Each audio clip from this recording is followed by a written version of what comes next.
and digest it and assimilate it. But I must thank Raghuvanshi for lightening up the atmosphere with some anecdotes that he. And the great thing about his very brief address, and I think very relevant, was a very honest analysis of the current state of media. I mean, you know, it takes a lot of courage and conviction for a person to start criticizing the profession that he belongs to, and it requires a great strength of character to reflect upon in an adverse manner what you're doing and what you spend all your life in doing.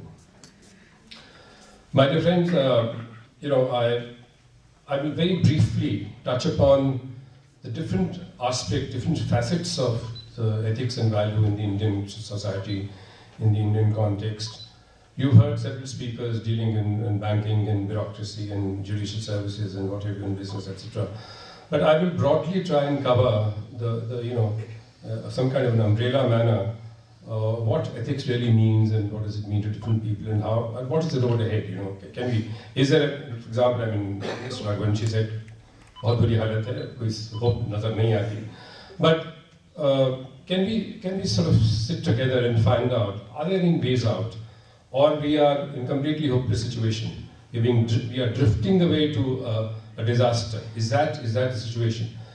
My take would be slightly different, and I would very briefly mention to you that the origin of the concept of ethics and why do we need to be ethical and what's the big deal about being ethical. And certainly we do keep on doing whatever we've been doing with a great sense of freedom and liberty. But it doesn't make sense, doesn't to be sort of, and as you children are growing up, you need to understand more and more the relevance of the ethics and values. You know, the word ethics has its origin in a Latin word called ethice, E-T-H-I-C-E, that's a Latin word. So which obviously means that, and Latin is one of the more ancient languages, which is only indicated the fact that the word ethics was relevant even 2000 years ago. It is not something new that we've been talking about.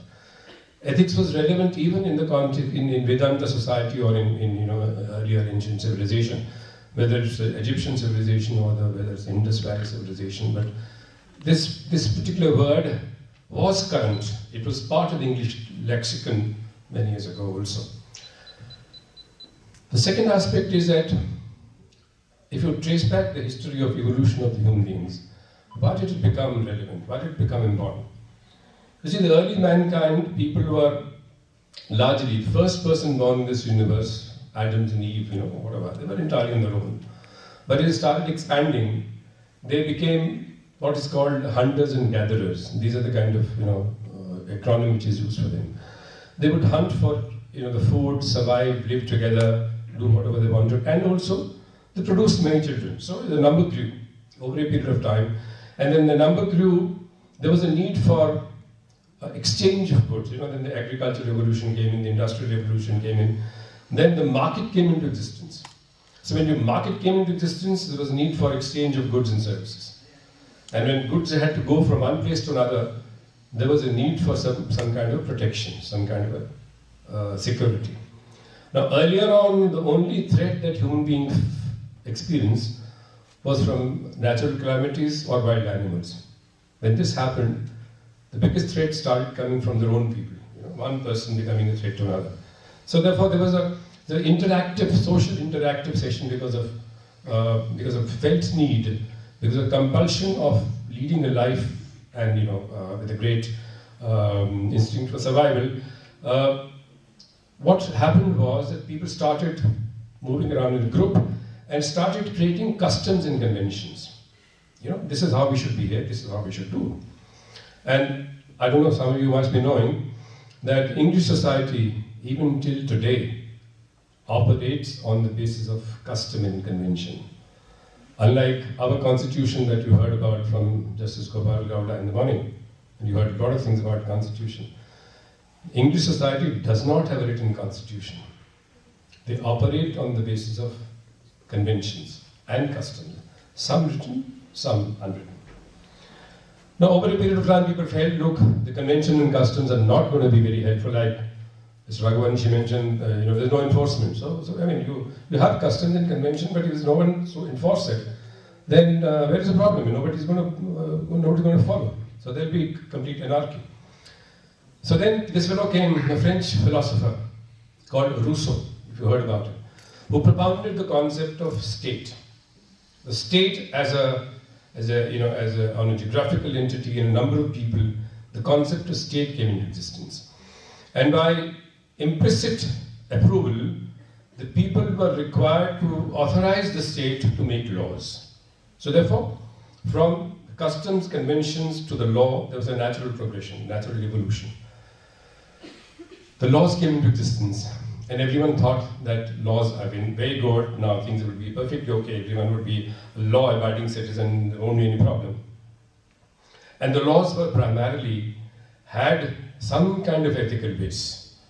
I have come across very few laws which are, if they are unethical, sooner or later either the Supreme Court or somebody else will turn it upside down. But largely laws of all the nations that were promulgated by the assembly or legislature, based upon some ethical grounding. Moksha. Now, arth is money, earning money. So money is not denigrated. Money is not said to be a bad thing, like a lot of us say. But arth has to be, the money has to be earned on the basis of dharma. And then once you earn money based upon dharma, then you have desires which is come. An ultimate objective, according to Vedanta text, is to reach salvation, the moksha. Now, these are 4 pillars. And I think, by and large, you'll find this kind of probably in every text. Now, the crucial part is, in the 4 pillars, is neither arth nor kam, not for that matter, for example, moksha, because we haven't seen that. And it's a very hypothetical kind of a proposition. The more fundamental component pillars is what is called dharma. Now, dharma is, contrary to general belief, is not religion. We must understand very clearly. Dharma is duties and responsibility. Uttardayitva, kartavya. Now, I was listening to a very interesting discussion. They said, what is dharma? This is something very confusing to most of us. Hamara dharma kya hai? This is a confusion which is operated in the mind of Arjun when Krishna spoke to him. This is a confusion which is still persisting in the mind of followers. Mera dharma kya hai? Mera kartavya kya hai? Mera uttardayitva kya hai? Now, a very interesting answer which is given by somebody, and I'd like to share that with you. He says, to understand dharma, you have to understand what is the basis of dharma. What is the foundation? What is the structure of dharma? And he said there's 5 components. Now, dharma may be an abstract concept, but these 5 are very, very real. Now, the 5 are: first is knowledge. Anybody who's practicing his duties and responsibility must have knowledge of the work. If you are a journalist, you must know the media. If you are a professor, you must know about teaching. If you are a lawyer, you must... So, knowledge. The second is love. Love, concern, empathy for the entire mankind. The third is, which is very important in terms of non-discriminating attitude, is what is called justice and equity. Nyaya. Nyaya is the word. Justice and equity. The fourth is आप मियाँ फजीयत. खुद तो फजीयत करते रहे तो लोगों ने नसीहत देते हैं. Giving advice to people is very important. So, but the teacher is something students look up to, and if he has that credentials which is immaculate, which is blameless and spotless, then I can assure you that will go a great length in building up a student, and it will create a great. But then, as I said, you need to walk the talk. I'm reminded of a very interesting story. एक महात्मा जी के पास एक somebody, one person named उनका शिष्य था, तो गया तो took his son along with him. And और बोले महात्मा जी मैं आपके पास आया, मैं आपसे कुछ एडवाइस लेना चाहता हूँ. बोले बेटा क्या? बोले मेरा बेटा 16-17 साल का है, लेकिन देखो अभी से सिगरेट पीना शुरू कर दिया और मैं बार-बार उसको मना कर रहा हूँ, कोई मानता नहीं. तो बड़ी बुरी आदत है, तो आप जरा इसको समझाइए तो शायद आपकी बात मान जाए. तो महात्मा जी ने कहा कि अच्छा सिगरेट पीता. बोले अच्छा तुम ऐसा करो 6 महीने बाद आओ. तो he didn't argue, तो man went away along with his son. So 6 months later, he came back again.